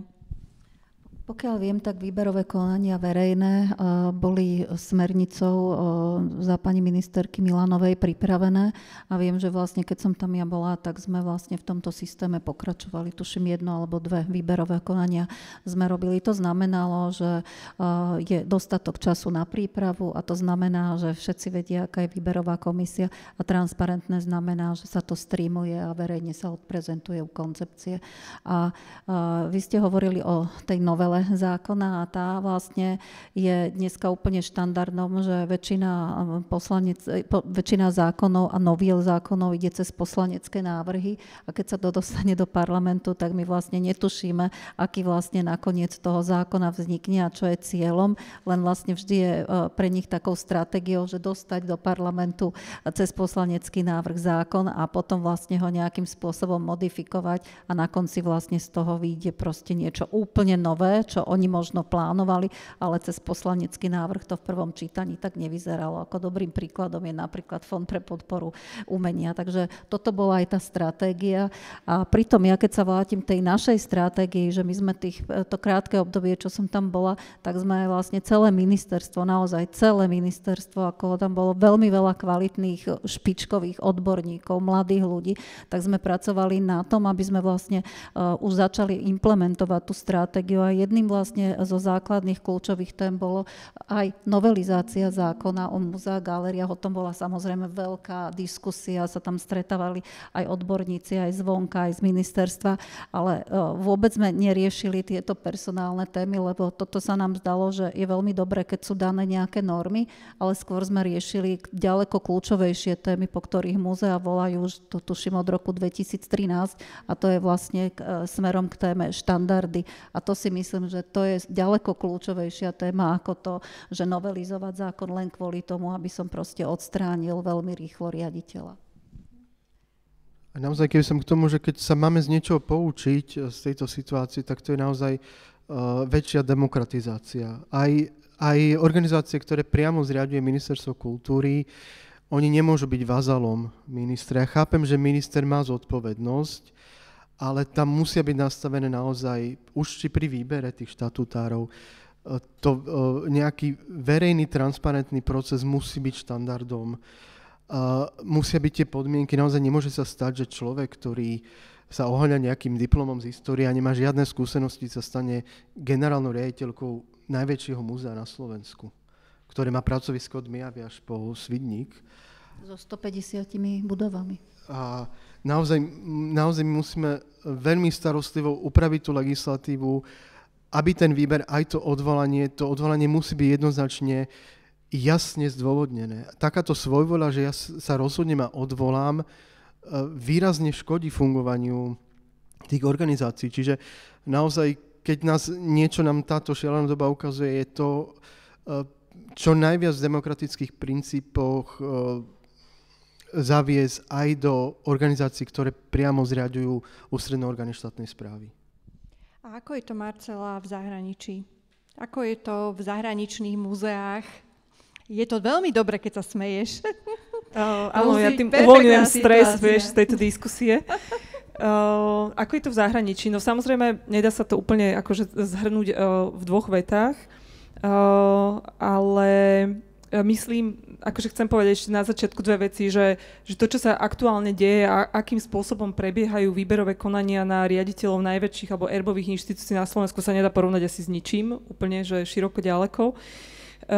A potom ešte ako keby vôbec asi smerom na západ, ale aj v strednej Európe je tá prestíž tých pozícií asi ako keby oveľa väčšia. Že aj možno pred nejakými, neviem, pred koľkatými rokmi bol konkurs na generálneho riaditeľa, z ktorého víťazne vyšiel Branislav Panis, tak sa, neviem, pár ľudí sa prihlásilo asi, že vo všeobecnosti trochu asi trpíme tým, že to u nás nie je úplne, nemá to dostatočne ako keby veľkú možno prestíž tá funkcia. A čo sa týka tých, ako prebiehajú výberové konania, tak my sme si tu so Zuzanou urobili trochu taký prieskum aj za pomoci umelej inteligencie, ktorú sa snažíme v múzeu zavádzať do praxe a používať ju, vďaka ktorej sme teda vyrešeršovali veľmi veľa konkurzov za posledných 5 rokov v rôznych európskych krajinách a už len keď si pozriem z tej AI ako keby tú správu, tak tie základné parametre tých transparentných konkurzov sú proste o tom, že keď vidíte termín, kedy bol vyhlásený, keď bol ukončený, tak medzi tým je zo pár mesiacov, nie týždeň, ani 2, ani 10 dní. Potom, že sú tam vždy verejné vypočutia, že tam má medzinárodná komisia, väčšinou aj tie konkurzy sú medzinárodné. A rada by som uviedla aj nejaký konkrétny príklad, ale kým prídem k tým zahraničným, musím povedať, že som sledovala a nedávno u nás v našom magistrátnom mestskom prostredí prebehol podľa mňa úplne ukážkový konkurs, a to bolo výberové konanie na riaditeľa divadla Pavla Orsaka Hviezdoslava, ktorý bolo to, že 5 kôl, bolo aj zaujímavé, že tí kandidátky sa mohli prihlásiť ako dvojice a čo sa mi zdalo ako zaujímavé je, že boli prizvaní na to verejné aj neverejné vypočutie ľudia z Transparent International organizácie, takže to je, zdá sa, že aj v našom prostredí sa tie konkurzy dajú robiť veľmi transparentným spôsobom, ak je tam tá vôľa alebo tá ako keby snaha nájsť naozaj toho najlepšieho odborníka alebo odborníčku. A ja som rozmýšľala, že aký príklad ako keby priniesť a myslím, že tá Česká republika je nám ako keby najbližšia, že sú oveľa ďalej ako my v oblasti kultúry 100%, ale stále je to ako keby možno porovnateľné prostredie. Tak keď som sa pozrela, ako prebiehal konkurs napríklad na generálneho riaditeľku Národnej galérie v Prahe, tak by som pár aspektov len z toho chcela vytiahnuť, že prihlásilo sa tam asi 10 ľudí, bola tam medzinárodná komisia, v ktorej bolo 14 ľudí v tej komisii.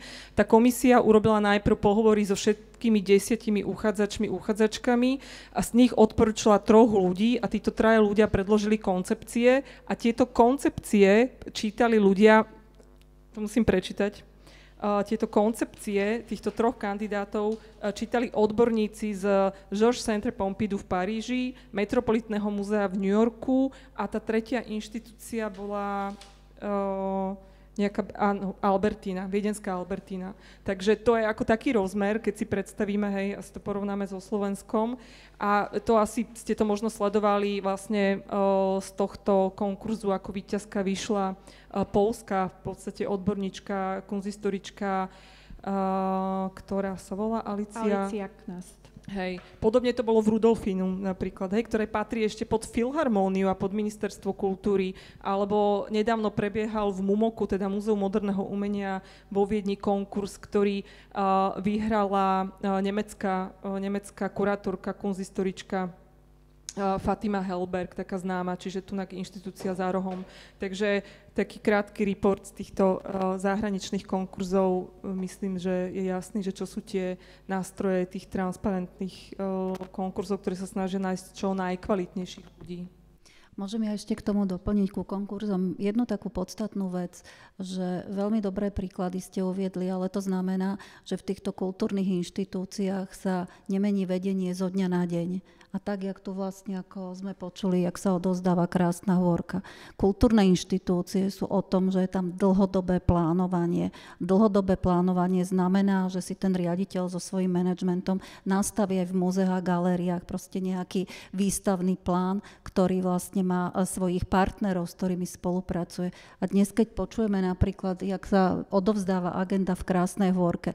Ja som rekonštruovala v Prahe bola som pri rekonštrukcii štátnej opery alebo pri novej budove SND a viem, že aké sú to zložité procesy a bola som aj na kontrolných dňoch v Krásnej hôrke a to proste je strašne zložitý proces. Vy keď odovzdávate niekomu agendu, to nie je agenda z hodiny na hodinu alebo zo dňa na deň, to sú proste dlhodobé procesy, lebo je tam nejaká veľká zodpovednosť za tie procesy, ktoré prebiehajú. Tam proste nejde o pár eur, ale to sú proste veľké peniaze, veľká zodpovednosť s kvalitou tej stavby, s prebratím a tak ďalej a z jedného, druhého dňa proste takúto agendu proste stratiť a odovzdať ju niekomu, ani neviete komu, je podľa mňa veľký hazard s tými kultúrnymi inštitúciami. Čiže ja by som ešte zdôraznila to, že keď sa robia výberové konania, tak je kľúčové vedieť, že ja neviem, o pol roka alebo o rok niekomu končí mandát a vtedy treba vyhlásiť výberové konanie a vlastne uvažovať o tom, aké bude to prechodné obdobie,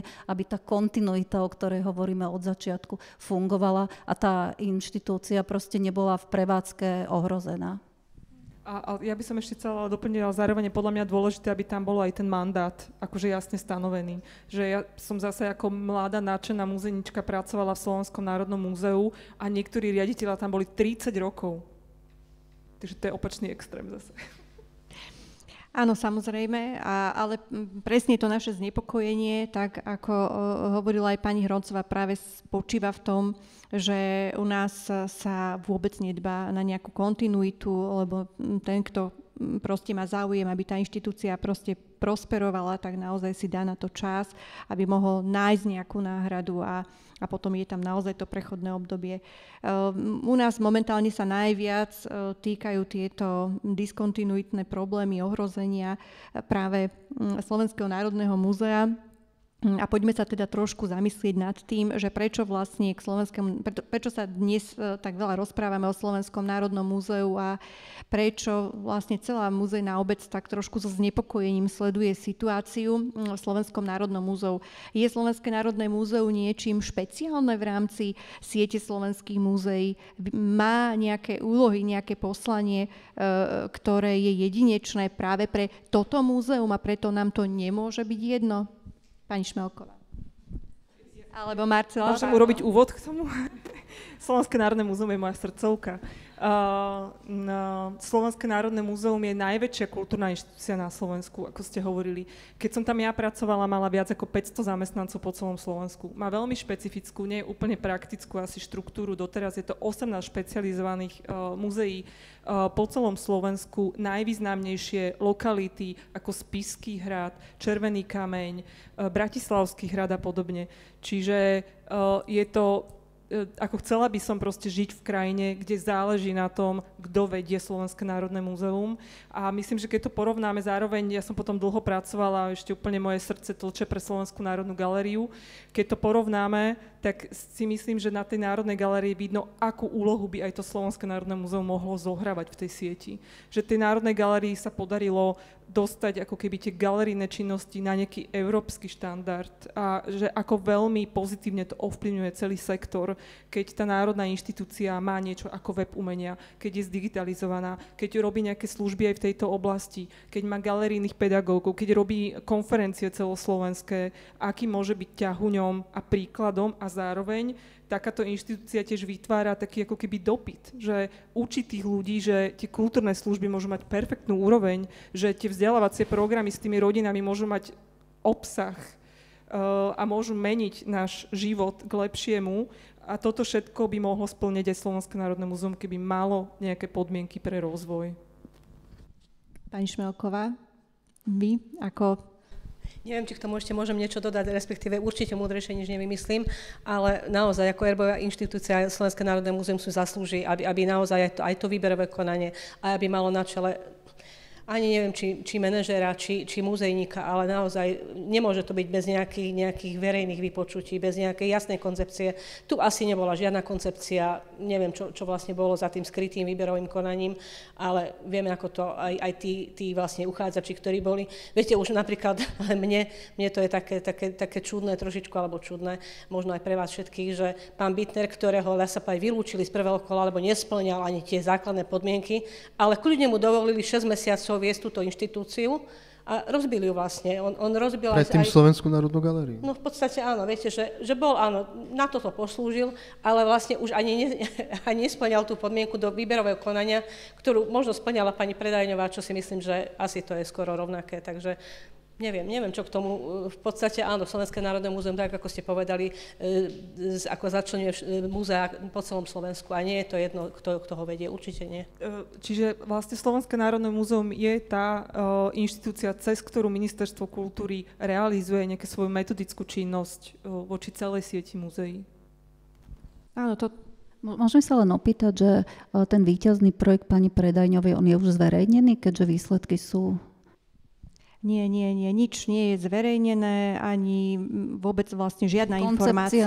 Ani koncepcia, ani vlastne žiadne informácie o tom výberovom konaní, že vlastne kto bol v komisii, akí boli kandidáti. Všetko vlastne človek vie len z nejakých neoficiálnych zdrojov a kanálov, ale oficiálne žiadne informácie jednoducho nie sú. Takže netušíme. Môžem ja sa ešte k jednej takej dôležitej téme vrátim a tá tiež úzko súvisí so Slovenským národným múzeom. My, pán štátny tajomník som chcel povedať, pán Bieščat, si tak veľmi dobre pamätá, že v lete sme sa veľmi dlho venovali jednej dôležitej téme a v súvislosti tiež aj so Slovenským národným múzeom a to bolo nové programové obdobie na eurofondy 21 až 27, teraz už teda visí, že až 29.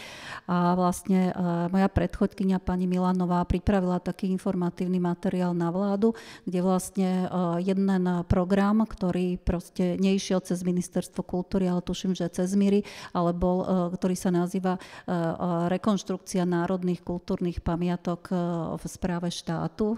A tam vlastne bolo vygenerovaných okolo 25 národných kultúrnych pamiatok, ktoré mali prejsť rekonštrukciou a využiť práve tieto eurofondy.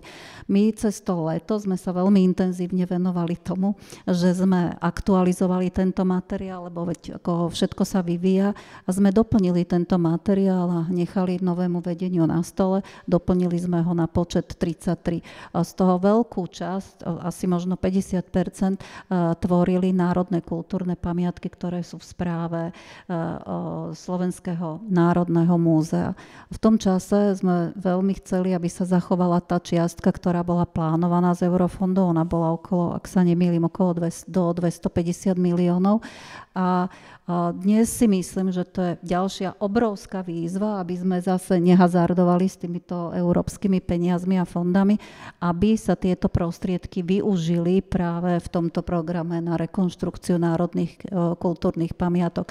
A ja som niekde zazrela tú výzvu, myslím si, že teraz nedávno len bola vyhlásená, my sme ju tak predpripravovali a zrazu sa mi zdalo, že je tam podstatne nižšia čiastka, čiže je to skôr pre mňa v tejto chvíli taká otázka, že je to veľká škoda, že ak je to tak Ministerstvo kultúry a pamiatky pod Ministerstvom kultúry prichádzajú o veľké prostriedky a možnosť práve znižovať investičný dlh a proste si opraviť historické pamiatky. Takže toto si myslím, že je tiež veľmi dôležitá téma, o ktorej by bolo dobré hovoriť a venovať sa jej. Rovnako aj dotačný program Obnovme si svoj dom, ktorý deklaruje vedenie ministerstva, komu záleží na národných kultúrnych pamiatkách, a to už vlastne od nástupu tohto súčasného vedenia, či už časové problémy, či už znižovanie tej alokácie, ktorá tam bola. Takže jedna vec, čo sa deklaruje, druhá vec, že naozaj aj na čo by tie prostriedky boli, ani tie sa nevyužívajú tak, ako by sa mali využiť. A možno ešte dopoviem v súvislosti s tou stratégiou, keď sme hovorili o tom, že práve je veľmi dobré, keď sa vytvárajú inštitúcie, ktoré sú nezávislejšie od ministerstva, respektíve od politickej garnitúry, ktorá nastúpi, aby to boli naozaj odborné rozhodnutia, tak možno jeden z tých inšpiratívnych nápadov, ktoré bol v tej stratégii a ktoré sme už nejakým spôsobom implementovali s tým, že sme to už dotiahli aj do nejakých konkrétnejších podôb, bolo, že sme navrhovali, aby Obnovme si svoj dom nebol na Ministerstve kultúry, ale aby sa vytvoril posledný fond, ktorý tým pádom v tej štruktúre by mal nejakú logiku. My navrhovali fond na podporu kultúrneho dedičstva, že by prostriedky z Obnovme si svoj dom a vlastne aj časť tých prostriedkov, ktoré sú alokované vo fonde na podporu umenia na nehmotné kultúrne dedičstvo, prešlo do tohto fondu a tým pádom by boli 4 nezávislé od ministerstva verejnoprávne inštitúcie, ktoré by naozaj vedeli veľmi promptne a efektívne reagovať na tie potreby. A možno ešte posledná vec je, a to je tiež veľmi dôležité, že boli sme aj pri tom, keď sa predpripravoval rozpočet 24-26 a dbali sme na to, aby sme mali aj vyčlenené kapitálové prostriedky na to, čo sa tiež veľmi podceňuje a čo súvisí s tými eurofondami je, že je strašne dôležité mať prostriedky na Ministerstve kultúry na predprojektovú dokumentáciu. Pokiaľ ju vy nemáte a zrazu proste sú vonku výzvy, tak nastane totálny chaos, lebo nikto nič nemá pripravené, alebo že nie sú proste na rozhrte peniaze a tým pádom sa vlastne akože strácajú tie prostriedky z tých eurofondov, čo je veľká škoda. Takže aj toto sme mali tak predpripravené a mali sme pripravené a zadefinované, že ktoré inštitúcie sú pripravené na to, že môžu mať prostriedky na tú predprojektovú dokumentáciu a takto sme možno dávali prostriedky práve do sídelnej budovy Slovenského národného múzea, aby prišlo k rekonštrukcii. Dávali sme prostriedky práve na tú prvú fázu, na tú statiku tejto budovy a dávali a spustili sme návrh na vláde. Sme mali ten materiál na spustenie rekonštrukcie aj historickej budovy Slovenského národného divadla. Lebo o týchto témach sme zatiaľ nehovorili, ale si myslím, že aj to sú veľmi zásadné témy, lebo keď vidíte chátrať tie budovy, ktoré sú z roka na rok, je tým pádom ich rekonštrukcia drahšia, tak je to veľmi nezodpovedné, keď vidíme, že je tu možnosť niektoré národné kultúrne pamiatky financovať ich rekonštrukciu cez európske fondy. No, ja tu mám ešte dôležité otázky o finančnej kondícii štátnych múzeí, ale prejdem teda k tejto investičnej, lebo si myslím, že je naozaj ticho o programe Slovensko a sú to naozaj významné investičné prostriedky, ktoré ako manna nebeská by mohli práve ich získať múzeá, ktoré vlastne sídlia, alebo štátne múzeá, ktoré sídlia v národných kultúrnych pamiatkách. Osobne mám veľa otázok k tomuto plánu z hľadiska toho, že či vôbec, tak ako je to nastavené, je to v podstate reálne, že jedno múzeum, ako je napríklad Slovenské národné múzeum, bez takejto predprojektovej prípravy a podobne dokáže zmanažovať toľko obnov NKPčiek, ako je napríklad aj v tom zozname. Čo sa stane, ak sa to napríklad nebude stíhať, že či náhodou nemôžeme prísť, myslím, štátny sektor o tieto finančné prostriedky, ktoré sú akože bezprecedentné a viac asi nebudú. Sú to samozrejme európske peniaze, o tom sa teraz bavíme a rozprávame. Takže mňa by zaujímalo možno pani Šmelková, že hrozí nám možno aj týmito odbornými zásahmi do proste štruktúry zriaďovaných organizácií aj do Slovenského národného múzea a aj taký scenár, že by sme mohli prísť o tieto obrovské finančné prostriedky a ešte sa to týka samozrejme aj iných štátnych múzeí, ktoré tiež sú v tomto zozname a ktoré tiež viac menej boli atakované takýmto spôsobom. No, ja si myslím, že je to ako veľké ohrozenie s tým, že možno zase to aplikujem na Betliar, teda ako múzeum Betliar. My sme, čo sa týka obnovy Betliara, teda kaštieľa s parkom, už kreovali obnovu, dá sa povedať, v roku 2019, ešte sa to volalo Národné kultúrne poklady a kontinuálne sme stále aktualizovali rozpočet a stále sme vedeli o tom, že nemáme ani predprojektovú prípravu, nemáme výskumy a proste jednoducho nemáme ani projektovú dokumentáciu tým pádom samozrejme. S tým, že toto všetko bolo v našom múzeu tak nejak nastavené, že naše projekčné oddelenie, ktoré vlastne spracovalo projekt obnovy hradu Krásna Hôrka, takže plynule kontinuálne prejde na obnovu Betliara, s tým, že oni sa zaoberali už vlastne, alebo ako celý tým sme sa zaoberali, či s patológiou kaštieľa, že v akom je stave, čo má aké poruchy a tak ďalej. Priebežne. To znamená, už sme vedeli, že čo je potrebné sanovať. V samotnom kaštieli máme tam aj statické poruchy. Toto všetko už sa dá sa povedať napočítalo a áno, teda obnova parku aj Betliarského kaštieľa je v programe Slovensko, bolo to medzi prioritnými projektami, s tým, že bolo to necelých 11 miliónov a viac menej toto celé je obrovské ohrozenie, lebo poviem konkrétny príklad, dá sa povedať asi v januári, alebo kedy ma volala nejaká projektová manažerka z Ministerstva kultúry, že vlastne dostala pokyn, že so mnou nemôže komunikovať, ale keďže asi som jediná tam ostala, čo vlastne vedela o tom nastavení obnovy niečo, tak som ma pýtala na konkrétne veci, a že či to je stihnuteľné do toho roku 2029, tak som povedala, že áno, ale keď to začneme teraz, ešte možno na hrane, ale možno stihneme. Ale hovorím, predprojektovú prípravu nám je potrebné nejakým spôsobom vyfinancovať výskumy, prieskumy a tak ďalej. Mali sme s kolegami aj projektantmi systém, že čo všetko je potrebné zabezpečiť a tým, aby aj kaštieľ fungoval, aby fungovala aj prevádzka, aby sme vedeli tam tie výskumy riešiť, ale nie je to šťastné riešenie, ale dalo by sa to realizovať, ale dodnes sa nič nerieši. S tým, že pani z ministerstva mi povedala, že len treba poslať žiadosť, lebo že majú peniaze na predprojektovú prípravu, majú peniaze na financovanie výskumov. Dodnes nikto nepožiadal o tie peniaze, to znamená, že prešlo pár mesiacov a ja si myslím, že takto to ďalej pôjde a nič. Tie peniaze bude potrebné vrátiť a napríklad kaštieľ Betliar si vyžaduje ako dosť vážne sanačné zásahy a ani rozprávam o parku, ktorý má 57 hektárov, kde sú parkové stavby, ktoré sú tiež niektoré národné kultúrne pamiatky. Takže jednoducho prídeme o tie peniaze a nemyslím, že táto krajina je tak bohatá, aby si mohla dovoliť takéto veci sanovať vlastných prostriedkov, lebo vieme, ako stojí naša spoločnosť a náš rozpočet, teda štátny rozpočet. Ale ako viete, že takýmto spôsobom, že jednoducho nie sú ľudia na to, lebo dneska je veľmi ľahko povedať, že ty budeš projektový manažer, ale áno, všetci sú projektoví manažeri, ale čo vlastne manažujú? Viete, že to nie je o funkcii, to je o tom, že sú tí ľudia, či akokoľvek sa volajú, akékoľvek majú pozície, ale musia nejakým spôsobom pracovať na tom. A áno, my sme mali nejakú koncepciu, sekli nám to a teraz vlastne ono to stojí.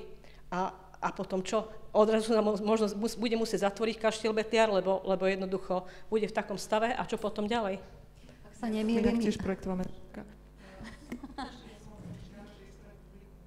Ja len som ešte chcela tak pozitívne povedať, že si pamätám, že mimoriadne dobre už bolo pripravená galéria v Ružomberku, že oni už to mali tak na spadnutie, že keby tá výzva bola, tak oni mali veľmi poctivo napríklad pripravenú predprojekt, že pár ich bolo takých, že keby to už sa realizovalo, tak už sa tam mohli diať veci. No, mňa by len zaujímalo k tomu ešte, že vlastne čo to znamená, že prídeme o tie peniaze, lebo jedna vec je, že možno to múzeum, ono múzeum, ale nepríde proste o to aj vôbec ako taký sektor štátny a že potom tie peniaze rýchlo sa poskytnú na trh, napríklad do privátneho sektora, niekto, kto už je možno pripravený so svojimi žiadosťami, si vlastne zrekonštruuje teda NKPčky, ktoré ale sú v súkromných rukách. Ako ťažko povedať, nemám tie informácie, ako je to v súčasnosti, ale tak je to všeobecný problém čerpanie eurofondov na Slovensku vo všetkých sektoroch, vo všetkých riadiacich orgánoch. Opakovane v každom programovom období bol problémom a zvlášť toto programové obdobie bolo od začiatku naozaj, to sa posúvalo vďaka covidu a podobne, rizik je tam veľmi veľa a naozaj od začiatku sme upozorňovali, že ten hlavný faktor je ten časový faktor. Každé omeškanie, každé oneskorenie exponenciálne zvyšuje riziko, že tie peniaze nebudú vyčerpané. No, my sme mali ešte viacero perspektív pripravených, ale Marcela, ktorá to tu sleduje poradie, všetko proste, ona je na tepe doby neustále, tak upozorňuje, že by sme mali dať priestor aj publiku, lebo máme teda čas maximálne do tej 3/4, potom musíme zase ísť na nejaký, presunúť sa na iný program, ktorý je v múzeu. Takže ja by som možno teda to pri takejto téme usekla a dala priestor aj vám. Ste nás počúvali, ste tu mnohí muzejníci, muzejničky, ľudia z kultúrnej sféry. Mňa zaujíma nejaká vaša reflexia, ak sa nás chcete niečo opýtať našich hostí, tak máte teraz priestor. Ďakujem pekne, Dana Kleiner, moje meno. Ja by som sa chcela opýtať takú veľmi praktickú otázku a potom mám ešte jednu poznámku. A tá praktická otázka súvisí s tými ľudskými zdrojmi. Lebo ja vlastne vo svojom okolí vidím už, ako sa v odzokách rozchytali ľudia alebo rozchytávajú tí, ktorí prišli o prácu takýmto otrasným spôsobom. A naozaj, že odborníčok je málo. A teraz moja otázka znie, ako vy máte tú skúsenosť s vašimi bublinami a odbornými okoliami, že čo je váš odhad, koľko ľudí sa potom, čo sa určite vymení táto vláda, lebo to sa nedá takto fungovať, koľko ľudí sa bude schopných vrátiť a ochotných vrátiť po týchto svojich osobných profesijných zmenách naspäť minimálne do kultúrneho sektora alebo aspoň do toho svojho, že mňa by zaujímal vlastne názor akoby každého a každej z vás, aby sme si tak možno mohli urobiť taký praktický obraz do budúcna. A moja poznámka ešte jedna bola k tej identite, k tomu vymazávaniu. Veľmi intenzívne na to myslím od mojej ostatnej cesty na Ukrajinu, čo je asi 10 dní, 2 týždne dozadu. Tam im cielene Rusi vymazávajú kultúrnu identitu šialeným spôsobom. Vlastne vyše 3600 objektov kultúrnej infraštruktúry je zničených, zbombardovaných a tak ďalej. O ľudských životoch ľudí pracujúcich aj v týchto inštitúciách to nehovorím.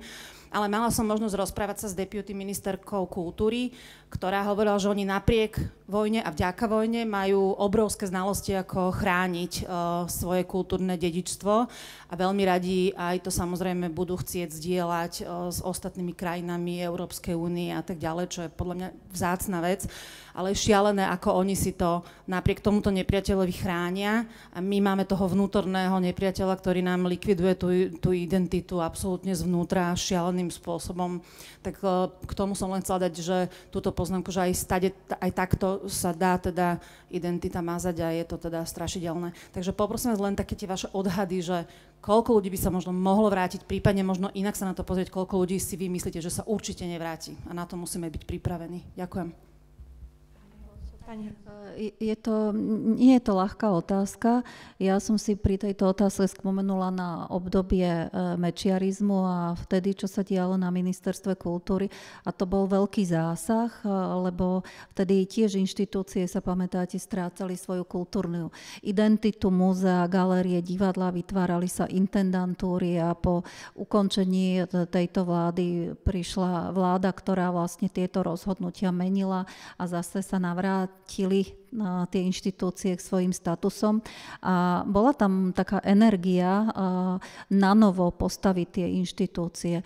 Čiže ja som optimistka, ale si myslím, že bude prebiehať aj nejaká generačná výmena, že samozrejme z mnohých inštitúcií odišli aj starší, okolo 50, 55, 60 a vidíme, aké obdobie bude toto dočasné obdobie vládnutia, ale myslím si, že bude nejaká generačná výmena.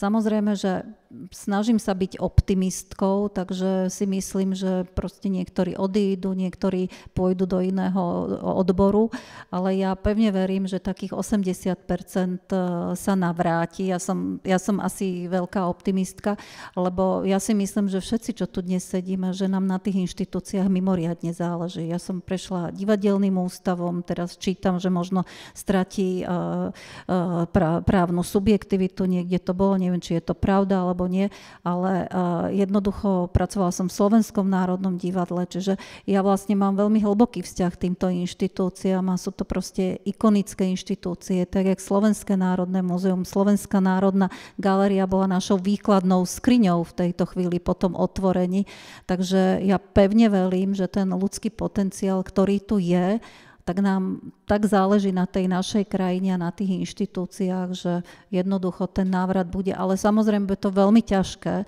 lebo budú tu finančné problémy, bude tu proste potrebná zmena legislatívy, bude tu potrebné vlastne zistiť, čo všetko sa v tých inštitúciách vlastne udialo so zbierkovými fondami, s akvizíciami. Čiže to nejde len o výstavy, lebo ja som proste, keď som ešte hovorila o tých dlhodobých, tak som ešte zabudla dať dobrý príklad teraz, jak boli plody sváru, tak som si vlastne prečítala, že o tej Osmanskej ríši tu bola tá výstava s tým, že sa niekoľko rokov proste pripravovala, že to sú strašne ako náročné veci, čiže aj keď sa tie veci budú obnovovať, tak to bude to trvať ďaleko dlhšie ako za toho mečiarizmu, lebo myslím si, že sa tu robia ďaleko hlbšie rany do kultúrnych inštitúcií, ako sa robili vtedy, lebo vtedy to možno sme tak vnímali na tom povrchu, ale proste taký ten zásah do tej odbornosti, toho množstva tých ľudí, ktorí sú v jednotlivých inštitúciách, aspoň čo ja si pamätám,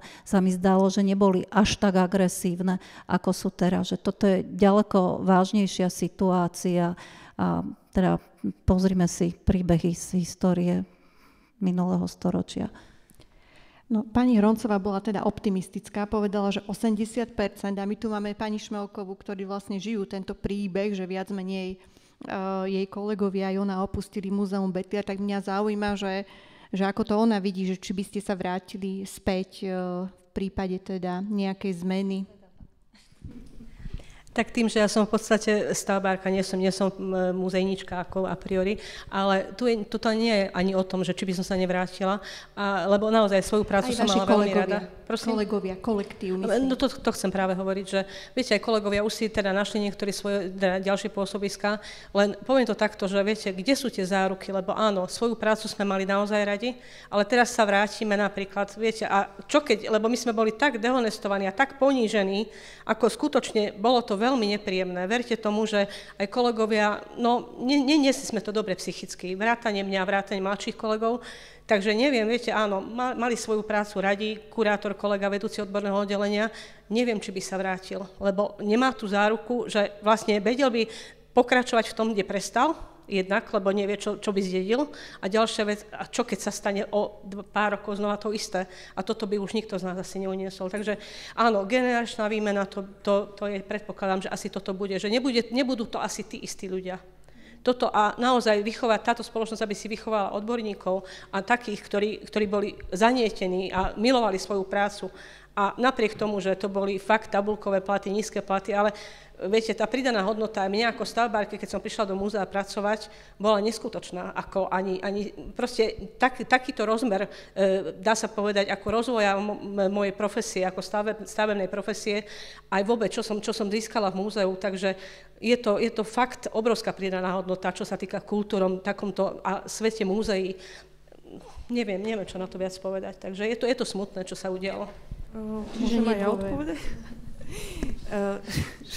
že ja som zažila takúto situáciu, keď som mala 26 rokov v Slovenskom národnom múzeu a bola to pre mňa taká šialená skúsenosť, že som si povedala, že do týchto vôd už nikdy v živote nestúpim, pretože keď sa udeje takýto zásah, ako keby politicky v tej inštitúcii, tak to nie je len o tom, že sa vymení jeden človek, ale to úplne ten kolektív, že niektorí ľudia sa zo dňa na deň otočili voči tomu predchádzajúcemu vedeniu. A ja keď som to ako keby videla, že s kým som tam pracovala 5 rokov a ako niekedy, ako sa celý ten kolektív proti sebe otočil a čo sa tam začalo diať, to bola pre mňa taká skúsenosť, že ja som sa tam napríklad už nikdy nevrátila.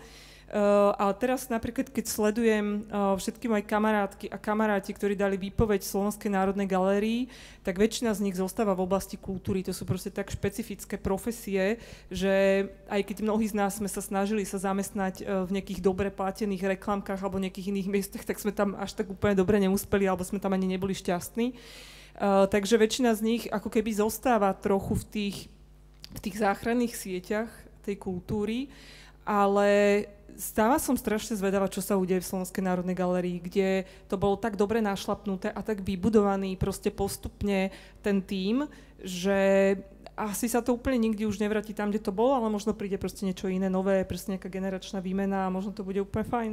Môžem ja ešte úplne krátko, že prečo ja som bola taká optimistka, že som sa vlastne inšpirovala. Ja som vlastne zabudla povedať, že áno, v čase mečiarizmu som pracovala ako teatrologička v divadelnom ústave, ale bolo to tam naozaj, začali sme cítiť tam ten ideologický vplyv, tak prišlo k tomu, že hromadne sme odišli vlastne celé oddelenie teatrológov. Zo dňa na deň sme išli na úrad práce a po tej zmene som sa do tej inštitúcie vrátila neskôr ako riaditeľka a proste to nadšenie tých mladých ľudí sme si povedali, že proste musíme to na novo vybudovať, že to nemôžeme tú inštitúciu tak nechať. Tak ja som zase z tejto možno svojej skúsenosti tak optimistickejšie sa na to pozrela, ale samozrejme je to individuálny príbeh každého.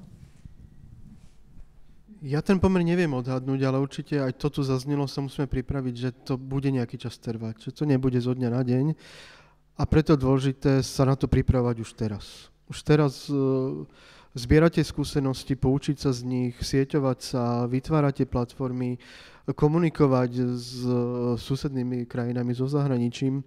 A teraz sa na to pripravovať a keď ten moment nastane, že sa situácia zmení a bude možné opäť budovať a riadiť organizácie demokraticky, byť na to pripravený, čo najviac, mať veci naozaj pripravené, aj pracovať aj na legislatíve, treba a podobne, aby to potom prebehlo čo najskôr. Čiže prejsť do odboja, hej, nejak. Ale ja to veľmi hodnotím pozitívne aj teraz, ten networking a to spájanie, že práve táto krízová situácia ukázala, že sa vieme spájať, že vieme spolu hovoriť, že vieme spolu kultúrne a konštruktívne hovoriť a práve toto obdobie naozaj treba využiť na to, aby sme proste prišli nie že s novou víziou, ale nadviazali na to, čo tu bolo, ale s novými očami a s novou skúsenosťou.